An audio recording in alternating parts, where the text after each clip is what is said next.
Disney stories feel harmless. They look like simple fairy tales meant to stay on the screen, but sometimes they don't. When children see a brave princess kiss a frog to break a curse, some don't see it as fiction. They see it as something they can try. In real life, kids copied that moment. They picked up real frogs. In hopes of magic, they kissed them. Instead, many ended up sick. Doctors traced it back to bacteria carried by the animals. No curse was broken, no miracles happened. Just fear, pain, and hospital visits. That is the disturbing part. A fantasy moment turned into real harm without warning. Magic looks safe, but it doesn't come with safety labels. When fantasy starts affecting real life, it makes you wonder what else was hidden inside those movies without anyone noticing. Today, people don't just watch movies. They pause them. They zoom in. They slow them down, frame by frame. And when they did that with Disney films, many noticed strange details hiding in the backgrounds. Shapes, words, symbols that seem out of place in children's stories. Some appear in the sky, others in posters, dust, or shadows. Disney has given explanations, but the questions never fully went away. Why were these details there at all? Were they jokes, accidents, or something slipped through without care? What makes it unsettling is not one image, but how often people claim to see them. When patterns repeat, curiosity turns into discomfort, and once you notice them, it's hard to unsee them.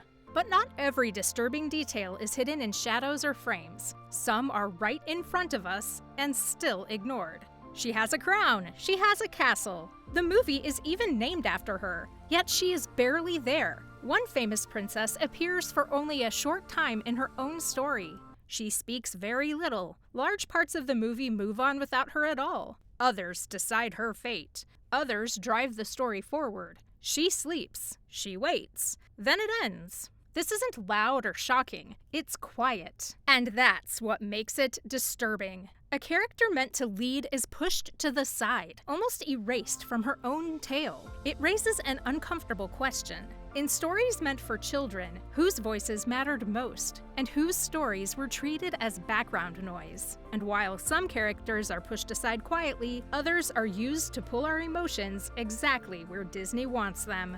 There is a moment in one Disney film that breaks people every time. A quiet house, bright balloons, a man holding on to memories instead of letting go. It feels hopeful. It feels possible. But in the real world, that scene could never happen. What you see would take millions of balloons and more time than a lifetime. The house would never rise. The journey would never begin. Disney knows this, yet the scene works because it speaks to loss, love, and second chances. Facts don't matter in that moment, feelings do. And that's the point. Disney doesn't sell reality, it sells emotion. The illusion matters more than the truth. That same focus on feeling over truth doesn't stop at the movies. It continues in the real world Disney created. Disney parks look open and welcoming, but they are built on strict control. From the start, appearance mattered more than comfort. Workers had to follow exact rules about hair, clothes, and even facial hair. These rules were not random. They came from one clear vision of what magic should look like. Anything that broke the image was not allowed. The goal was perfection, not freedom. Visitors saw smiles and order, never the rules behind them. But magic like this doesn't happen on its own. It has to be controlled, shaped, and enforced. Behind every perfect photo was a long list of rules. In the end, the image always came first. When control becomes part of the image, it naturally grows beyond people and into the space itself. Most people think of Disney World as a vacation spot. In reality, it is closer to a city. Its size matches major urban areas. Roads, transport systems, hotels, and hidden buildings stretch for miles. It runs like its own world, with its own rules and systems. Visitors rarely see how much happens behind the scenes. Everything is planned. Every path, every view, every movement is guided. That scale is what makes it unsettling. You're not just walking through rides, you're inside a massive, controlled space designed to keep the illusion alive. At that point, it stops being simple entertainment. It becomes something much bigger.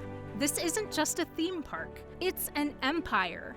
And inside a world this carefully designed, even the smallest details were chosen to feel real at any cost. The ride feels playful. Music plays, people laugh, it feels safe. But in its early days, something about it was very wrong. Some of the decorations were not fake. They were real human bones. Disney used them because plastic props did not look real enough. That choice alone changes everything. A place built for families quietly used remains of the dead to sell a better illusion. Most riders had no idea what they were looking at. They smiled. They took photos. Death was right there, hidden under bright lights and music. No warnings, no signs, just real bones dressed up as fun. That's what makes it unsettling. The magic worked because nobody knew the truth. And once you do, the ride never feels the same again. That choice feels unsettling, but Disney has always softened reality when the truth becomes too uncomfortable. On screen, it's a simple story about loss, love, and family. A parent and child trying to survive together. It feels gentle and safe, but real nature does not work that way. In the real ocean, the biology behind that story changes everything. Roles shift, bodies change, family lines blur in ways no child's movie would ever show. If the story followed real-life rules, it would no longer feel innocent at all.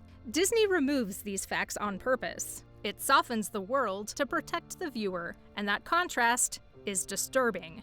The truth is not hidden because it's rare, it's hidden because it's uncomfortable. To keep the story safe, Disney has to erase it completely. Still, no matter how careful the illusion is, small mistakes can expose what was never meant to be seen. The animation looks smooth, but it's made of thousands of single frames. Most pass too fast to notice, but sometimes one frame slips through. In this case, it was enough to cause panic. Millions of copies had to be pulled back once people noticed what appeared for just a moment in the background.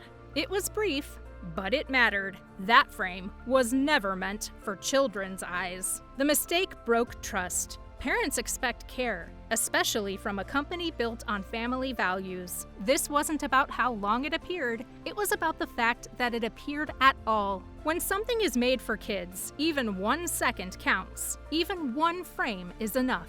And when those moments stop feeling like accidents, people begin to notice something much harder to explain. This one doesn't start with a shock. It starts quietly. Over time, viewers began noticing the same shapes showing up again and again. Not once, not twice, across many different films. In places your eyes are not meant to focus on. Backgrounds, shadows, objects that feel slightly off. Some people laugh it off, others don't. What disturbs viewers is not one image, but the pattern itself. Different movies, different years, same strange details. Disney has offered explanations, but the feeling never fully goes away. When something repeats this often, people stop asking if it's a joke. They start asking why it keeps happening at all, and that's where the discomfort lives. There are no clear answers here, only questions. And sometimes, questions are worse. Disney seems magical, but these hidden truths reveal a darker side. Watch closely next time, and don't forget to like, subscribe, and tell us what shocked you most.